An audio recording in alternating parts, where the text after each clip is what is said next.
Olá, Bárbara. Obrigada por ter aceitado dar aqui entrevista à Magafone, a conversar connosco hoje. Eu queria puxar a fita atrás, para o início da carreira como jornalista. O que é que a leva para o jornalismo?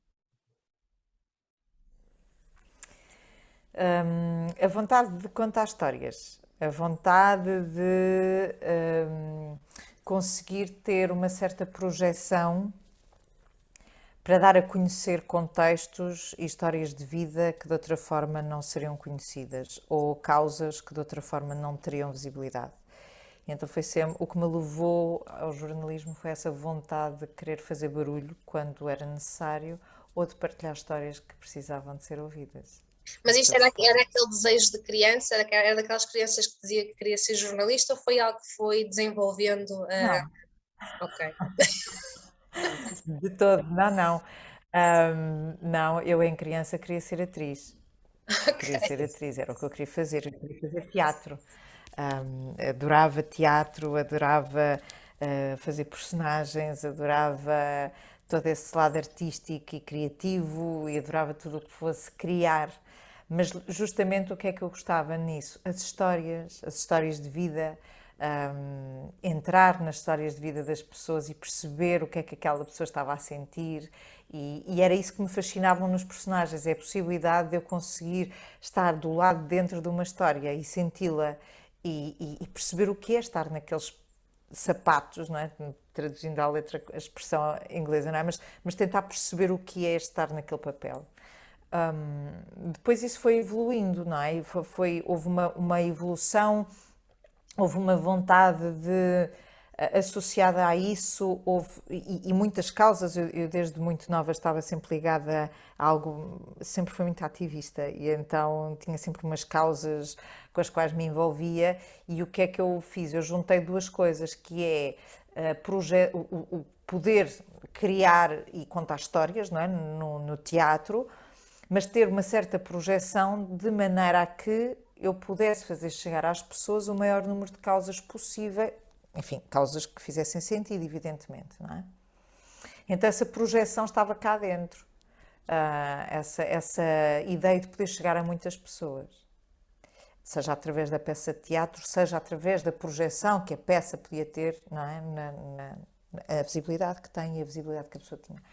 E isso depois acabou por começar a perder um bocadinho de força e eu transferi isso para o jornalismo.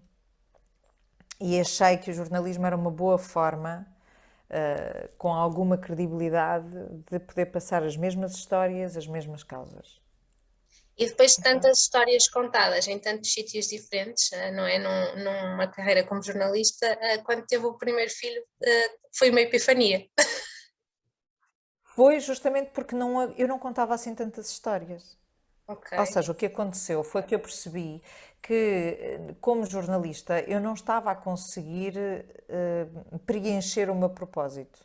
Eu não me sentia realizada no meu propósito.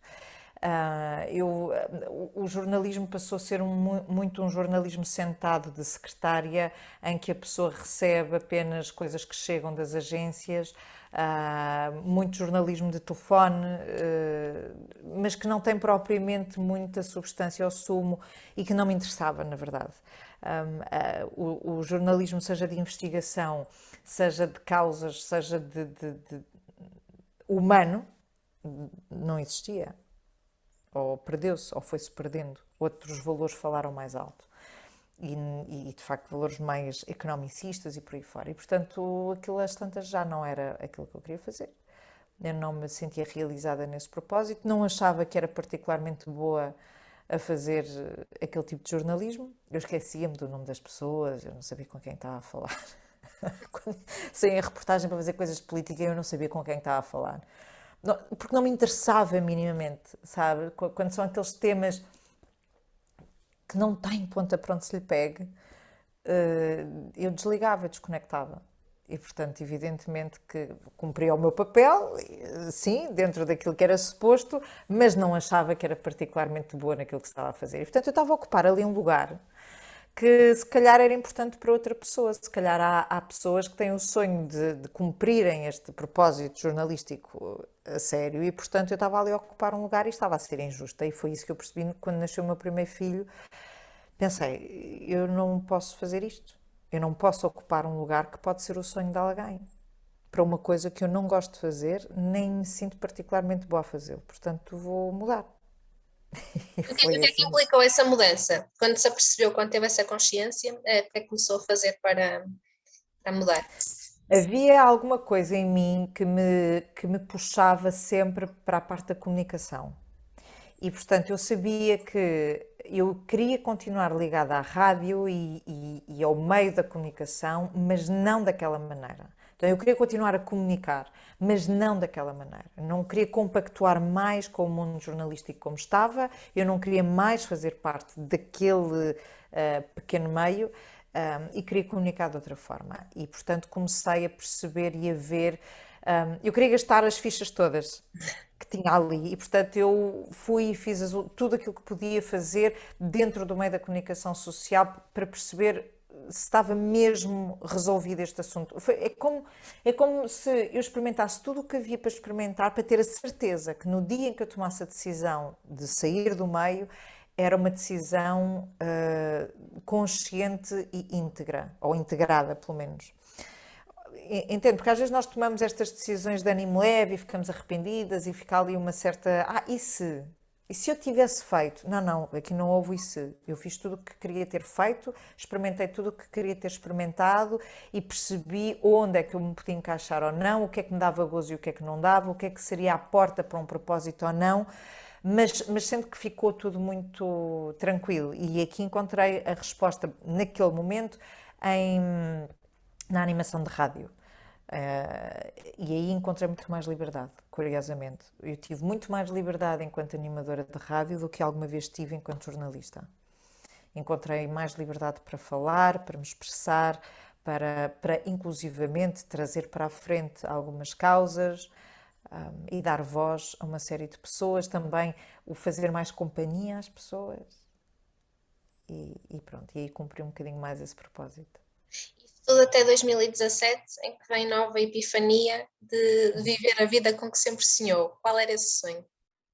Sim, a ideia aqui foi que havia algo que havia sempre uma certa resistência neste meio da comunicação, em que havia sempre qualquer coisa que não estava a correr bem, sabe? É como se eu estivesse sempre a forçar uma coisa que não era suposto.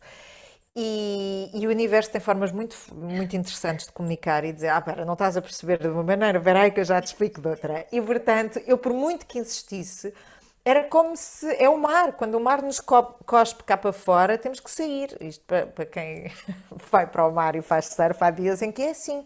Se as ondas nos estão a mandar cá para fora, é para vir cá para fora, é para sair, não é para insistir muito. E então foi um bocadinho o que estava a acontecer. O mar andava-me a cuspir e eu sempre a entrar. E o mar a cuspir-me, eu sempre a entrar. E andávamos nisto. Até que há um dia que, numa dessas vezes em que o mar me cospe, eu percebo que não é suposto. Não é suposto eu insistir mais e não é suposto eu voltar mais para ali. Não que eu não seja competente no que faço, porque eu sei que era competente, mas porque não é esse o meu caminho. Não é aqui que eu me vou realizar completamente, porque me faltava qualquer coisa. Eu quando fazia rádio, essa epifania foi quando eu fui honesta comigo e percebi que eu aborrecia-me. Eu ficava aborrecida. Eu chegava a abrir a boca de sono a meio de um take, sabe? Quando eu estou a abrir o microfone para falar, eu abria a boca, eu estava aborrecida. E quando eu fui honesta a este ponto, percebi, espera aí, tu, se calhar estás a insistir numa coisa que não é bem isto, não é? Não me desafiava, não estava a cumprir a coisa. E aí assumi aquilo que sempre foi a minha vida desde os 15. Por alguma razão eu faço isto desde os 15 e o resto são variáveis, não é? É Então isso, se calhar vou. é isso que era a pergunta a seguir, era todo este caminho, né, em que agora está, na verdade começou muito, muito cedo, porque pronto, já vem com o vegetarianismo aos 13, não é? Que é bastante 12. cedo para assumir uma escolha destas, ou seja, Foi aos 12, não foi aos 13. de onde é que vem isto? Foi algo que leu, foi alguém que conheceu, como é que começou a seguir como é que decidiu seguir o vegetarianismo?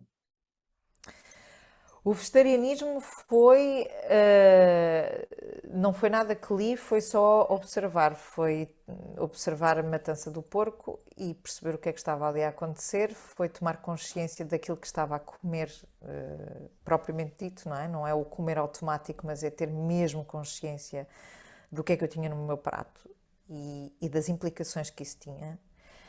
E de repente não, há um ponto em que já não se volta atrás. Uma vez que se sabe, já não dá para não saber.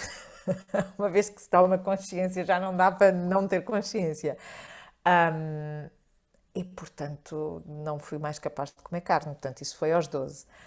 Eu tenho alguns amigos, por exemplo, que ainda não viram The Octopus Life, o documentário que está na Netflix do polvo, justamente porque gostam tanto de polvo que não querem deixar de comer polvo porque sabem que as pessoas que viram aquele documentário não conseguem mais voltar a comer polvo. Não dá, há um ponto de não retorno.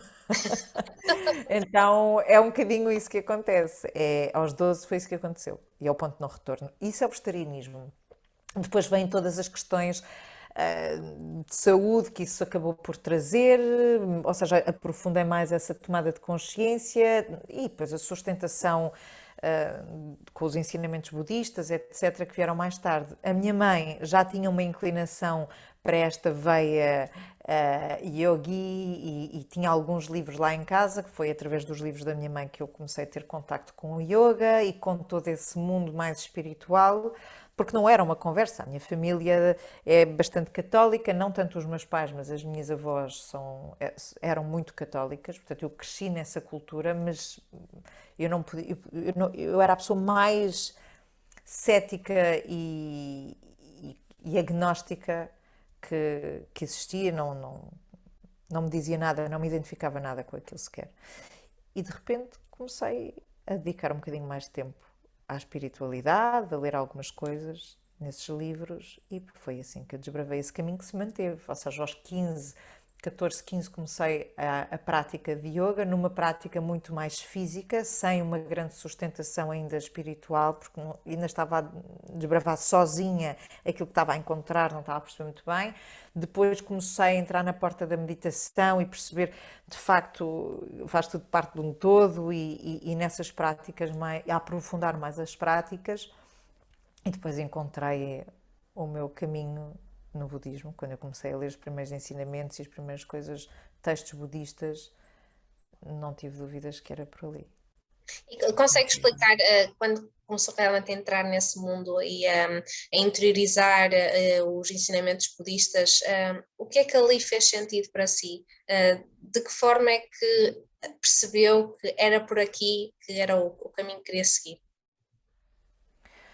Não é racional, é uma coisa muito sentida, é uma percepção intuitiva das evidências que vão aparecendo, porque não é que haja um ensinamento budista que nos diga é assim, e pronto, e se diz que é assim, é assim. É mais um convite à experiência, e os ensinamentos budistas é muito nessa onda, não é? De um convite a experimentar e a observar e a ver por ti própria a realidade, não é? Como ela é. Atrás daquilo que a tua mente pode percepcionar e notar quanto da tua mente interfere na forma como nós vemos o mundo e como nós interpretamos o mundo e como essas interpretações estão na origem do nosso sofrimento. Então é um exercício que não é ler uma frase e de repente, pronto, é assim, mas mais um convite a uma prática que é constante, é diária, é um exercício constante e diário de autoconsciência e de wow moments, sabe? São mesmo momentos tipo, uau, pois é, olha, isto está a acontecer. Pois, olha a evidência aqui à minha frente. E é espetacular, porque a cada momento, a cada insight, a cada ficha que cai, é um passo que se dá para um lugar muito mais compassivo, muito mais terno, muito mais integrativo, no sentido em que integramos o todo, em que não nos vemos como separados, em que percebemos claramente como é que estamos todos tão interligados e interdependentes uns dos outros, como é que os fenómenos são tão impermanentes, como não controlamos absolutamente nada e como é tão bonito isso também e altamente libertador.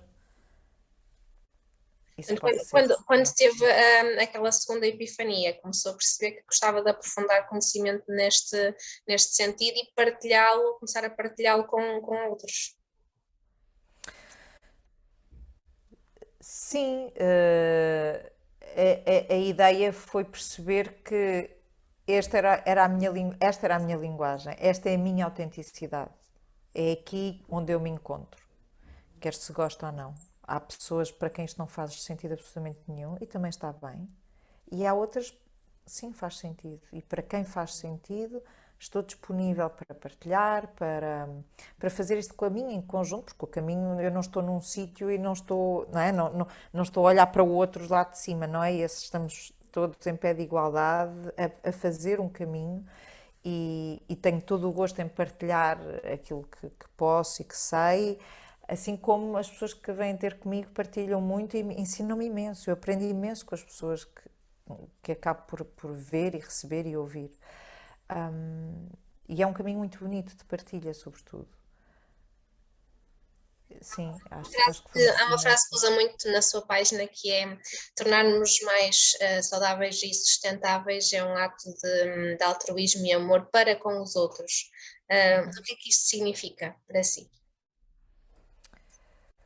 Quando nós escolhemos cuidar de nós e dar essa atenção, essa compaixão, e esse grau de consciência que de facto tudo está interligado, aquilo que nós fazemos para nós acaba por ser, em última análise, para os outros, porque a forma como eu me apresento perante o outro vai ser muito diferente. Não é? A forma como eu me apresento perante o outro vai ser muito mais agradável, muito mais acolhedora, muito mais amorosa e compassiva. E a forma como eu me apresento para o outro vai acabar por, de certa forma, também influenciá-lo a ser igual ou parecido para outros. E é o efeito dominó, é bom. Não é? Então, sim, quando há este voltar para dentro, este acolher cá dentro, o fazer as pazes com a nossa própria história e emoções, perceber as nossas emocionalidades, perceber a lei da causalidade em nós próprios, hum, existe uma abertura depois para o mundo. E é mais uma vez o ponto de não retorno, não é? A partir daqui não há um ponto de não retorno. E esta abertura é um ato de amor. Portanto, o facto de nós meditarmos, não estamos a ser egoístas, não estamos lá enfiados no nosso mundo, pelo contrário, eu estou a permitir-me ter uma disponibilidade para os outros e uma abertura e compreensão para os outros, que vai também permitir que os outros a queiram ter para terceiros e por aí fora. E sim, esta é a forma que temos de mudar o mundo, é à pequena escala. E por falar em mundo, eu gostava que me falasse um bocadinho da experiência do mundo que teve, de retiros com o Dalai Lama e as viagens à Índia. Eu gostava que me falasse um bocadinho dessas experiências. São todas elas muito diferentes, todas elas muito diferentes e em fases muito diferentes também. Ah, e em todas essas experiências é muito interessante de observar o, o nosso lado mais escuro e o nosso lado mais luminoso, em nós e nos outros também. Esse retiro, por exemplo, do Dalai Lama foi muito interessante porque o tanto que havia de espiritual e absolutamente maravilhoso de se ouvir e de aprender, também foi um exercício de observação do homem no seu estado animal mais puro, porque estávamos em condições muito difíceis, era muita gente. Lembro-me que chovia torrencialmente, estava muito frio, muita lama, poucos meios e de repente aquele instinto de sobrevivência das pessoas vinha ao de cima e de repente eu vi coisas muito feias num sítio muito bonito. E é esta. E foi, não sei, foram sempre experiências muito diferentes, todas essas viagens ou retiros que tenho feito. Mas lembro-me que que sim, que houve ali muita coisa que ecoou em mim naquele momento, de que era por ali, mas aquele contexto em si foi revelador, foi só revelador. Foi só bastante revelador. De que somos todos seres humanos, não é? Por muito evoluídos que possamos parecer, cada um está no seu próprio processo. E há pessoas extraordinárias e que podem ser extraordinárias e, no entanto, continuarem a ter os seus telhados de vidro e as suas próprias histórias para resolver. E isso vem tudo ao de cima. Isso também ajuda-nos a quê? A trabalhar mais a compreensão e a compaixão, a aceitação. Em vez de julgar. E as viagens à Índia, que a Índia normalmente não é aquele destino para quem segue este caminho que transforma e que traz uma série de ensinamentos e de aberturas. Como é que foi vivenciar isso em primeira mão? A Índia ou se adora ou se odeia. Pronto, a Índia tem esta particularidade e odeia-se quando ficamos pela rama, quando ficamos pelo superficial. E quando nos entregamos à Índia de alma e coração, transcendemos esse superficial e vimos o quão incrível é a experiência de estar na Índia e o quanto temos que aprender ou podemos aprender vindo daquela parte. Agora, é verdade que não é preciso ir para a Índia para ter insights e para obter conhecimento, não é? Temos professores extraordinários na Europa, temos professores incríveis em Portugal, seja do que for, não é? Seja Vedanta, não é? Seja no yoga, seja no budismo, é indiferente. Mas temos professores extraordinários cá em Portugal, portanto não é preciso ir à Índia para procurar o que quer que seja. No meu caso, quis ir para a Índia porque quis retirar-me e a minha ideia era ir para um sítio em particular, ir para os Himalaias, estar retirada. Por exemplo, falo da última, que foi a que teve assim maior impacto. E já vai perceber porque é que teve maior impacto, porque fui para lá solteira, voltei casada, não é?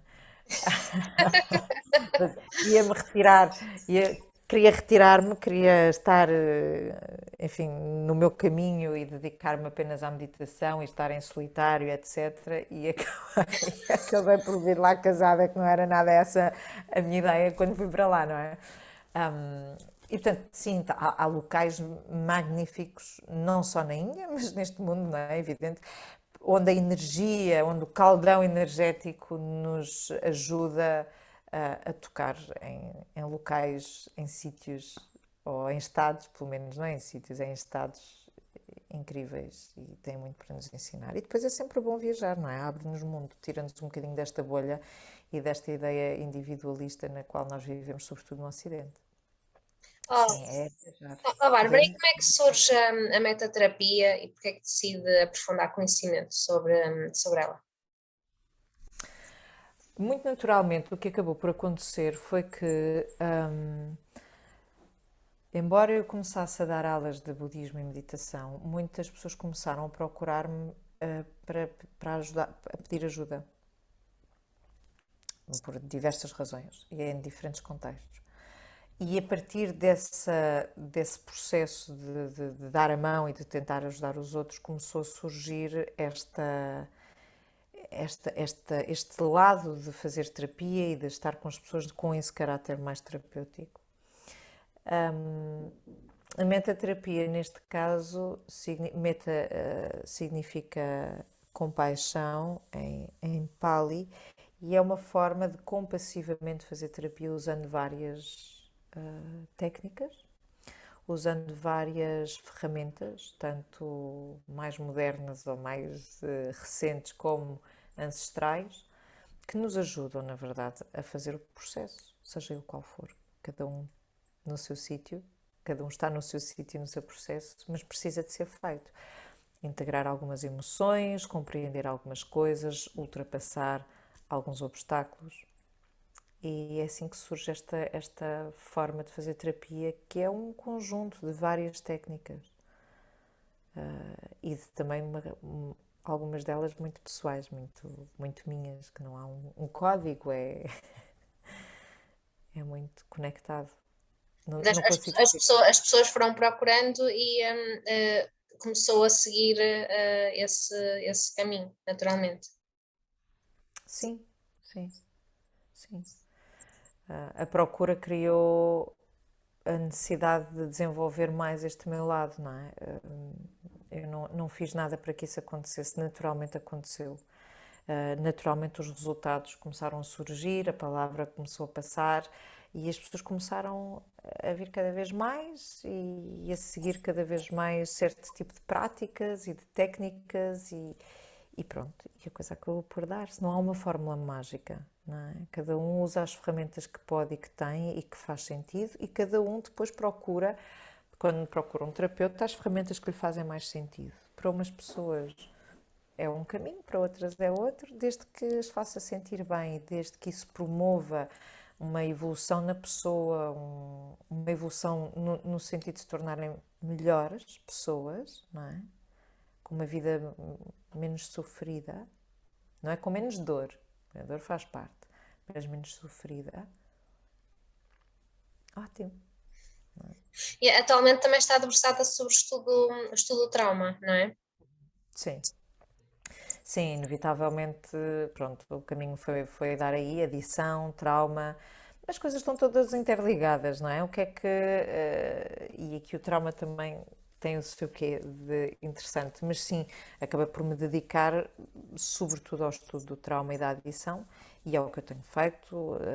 Sou aluna do Dr. Gabor Maté, o médico canadiano de origem húngara, uma referência mundial no campo da adição e do trauma. E tenho estudado muito com ele, tenho feito neste momento, estou em mais uma formação com ele. E pronto, são sempre a acrescentar valências e conhecimento também a tudo isto. Oh, Bárbara, no seu texto de apresentação, eu vou citá-la porque eu achei esta parte mesmo muito interessante, que diz: pelo meio vivi entre Lisboa, Paris, Roma, Rio de Janeiro, Génova e Indonésia. Senti a morte de perto, vi partir um irmão, perdi um segundo filho, recuperei de um tumor, fui despedida, despedi-me. Separei-me, amei, chorei, fui abusada, renasci. Deixei-me ser vítima, fui guerreira, ri, viajei, descobri, errei, sonhei, sofri, gemi, gritei, arrisquei, sussurrei, aprendi, estudei, lutei e sobrevivi. E a ler isto, a pergunta que eu coloco é, durante todos estes momentos, que é uma montanha, como se fosse uma montanha russa de altos e baixos, não é? O caminho do budismo, tudo isto que foi aprendendo, vivenciando, experienciando, ajudou-a neste caminho, a passar por isto. Onde é que vem a força para saber lidar com alguns destes momentos que imagino tenham sido bastante dolorosos, não é? O discernimento ajuda bastante. O discernimento, que não é um discernimento muitas vezes, não é um processo intelectual.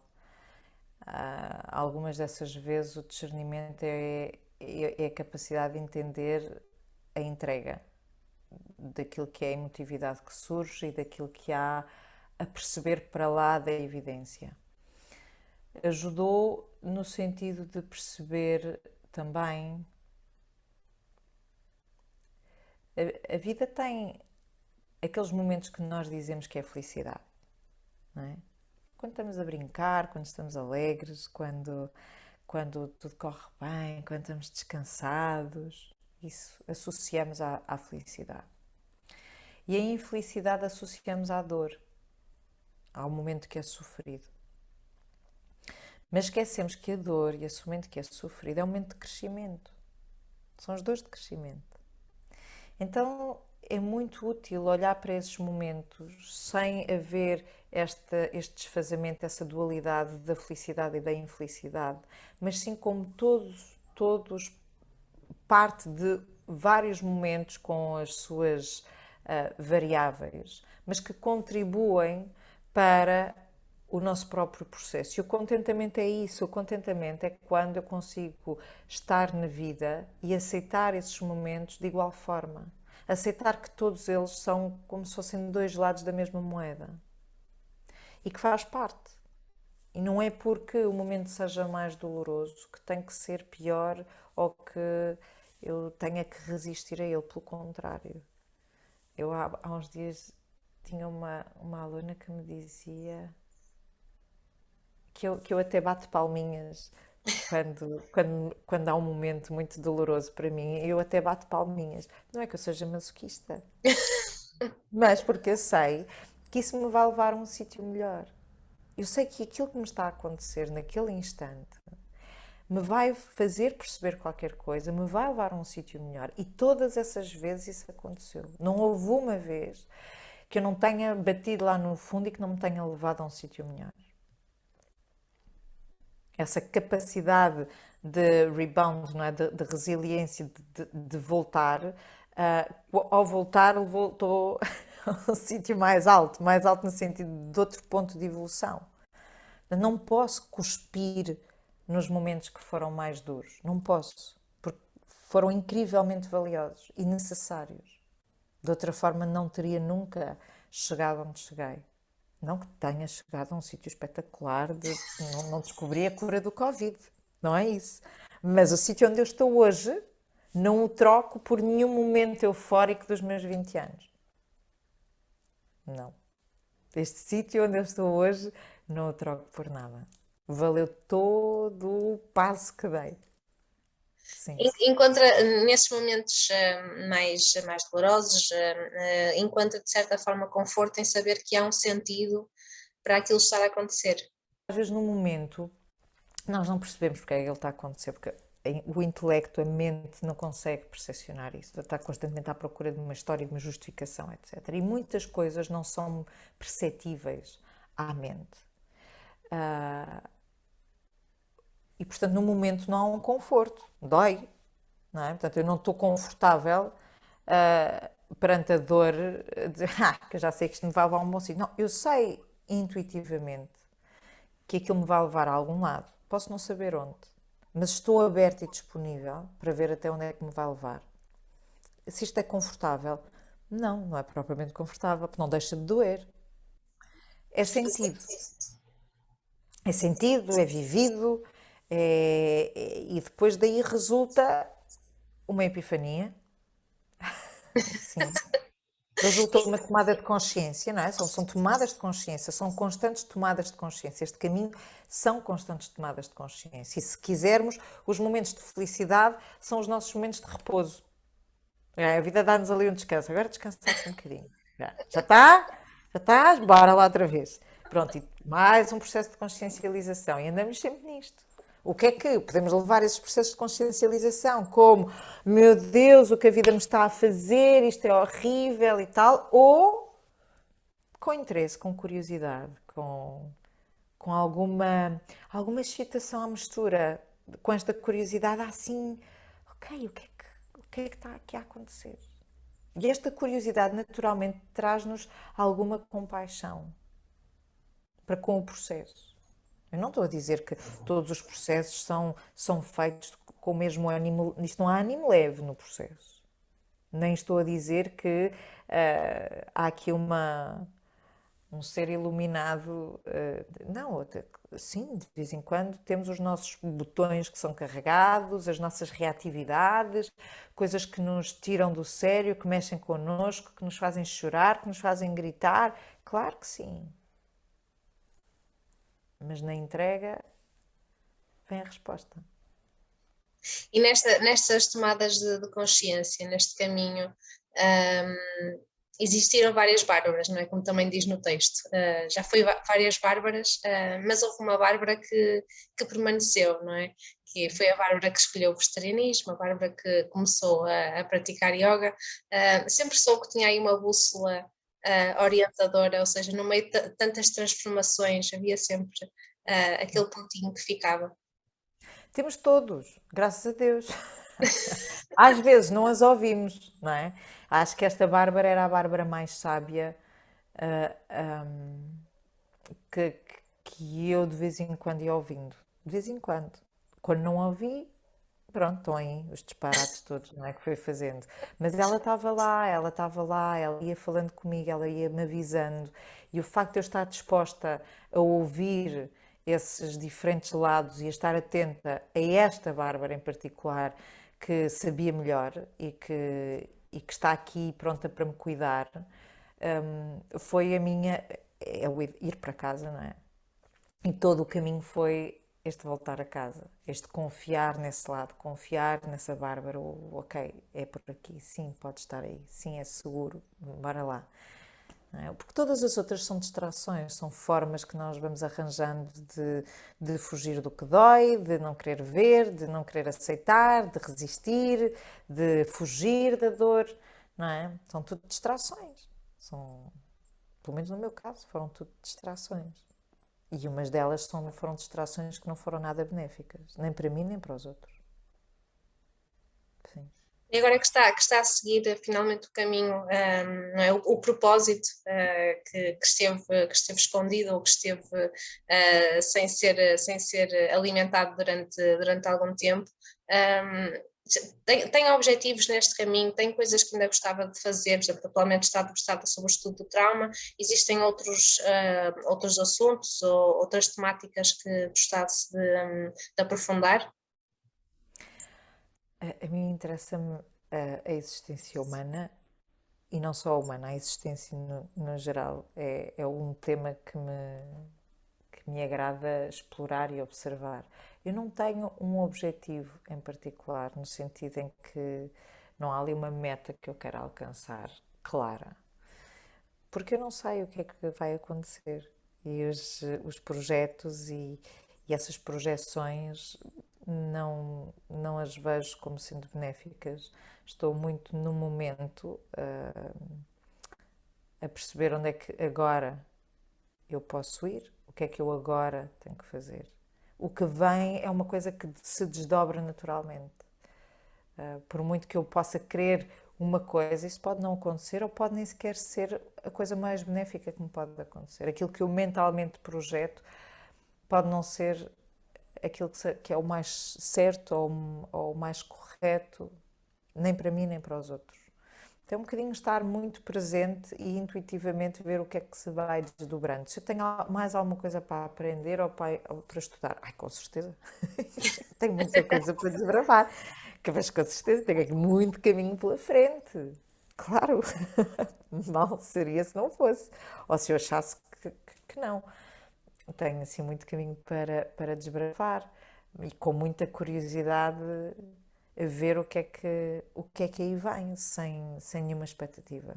Vivemos numa cultura em que nós queremos tens que ter projetos, tens que ter ambição, tens que fazer, nós estamos sempre no modo de fazer e ter que ser e parecer e não sei o quê, andamos sempre nessa maluquice. Não há nada de derrotista nem de passivo nisto. É mesmo confiar no processo e durante o que se está a fazer o melhor que se pode e que se sabe. E não há nada de derrotista nisto. Quando a entrega é genuína, é interessada, é de coração, naturalmente o que se desdobra é aquilo que no teu inconsciente ou no teu íntimo tu estás a precisar e também a pedir. Não há uma expectativa clara no sentido em que não há um quadro de uma imagem específica que eu quero alcançar. Percebes? Porque isso é quase estar no plano do ter, do físico, quero uma casa assim, quero uma casa assado, agora quero ir para ali, agora quero uma conta com não sei quantos milhões, e, não é? Aquelas coisas. Não, não, isso não me passa pela cabeça, não consigo sequer, é como se está tudo muito turvo aí, é tão disparatado, sabes? Para que é que eu quero ter uma casa? Imagina que a ideia é, ai, o meu sonho era ter uma mansão, não sei. Para quê? Para que é que eu me vou meter nesse filme para ter mais contas para pagar, mais preocupações e mais trabalho e mais. Ai, não! Mas às vezes grandes coisas, para quê? Para que é que eu quero um carro? Imagina, quero um Ferrari. Para quê? Olha a gasolina. Olha a gasolina que eu vou meter no Ferrari. O dinheiro que eu vou ter que fazer para poder sustentar um Ferrari. O ecologicamente a pegada que eu vou deixar. O desnecessário que é eu ter um carro melhor ou ter um carro, muitas vezes não é. Sabes, às vezes aquilo a que nos propomos tão absurdo, de insubstancial, que não me faz muito sentido. É o que for. Não faço projetos, não faço. Não ambiciono nada. Eu estou aqui no meu próprio processo, tenho tanto para resolver aqui dentro. Dentro disto que está aqui a acontecer. Tenho tempo para estar a pensar o que é que eu vou querer daqui a um ano. Sei lá.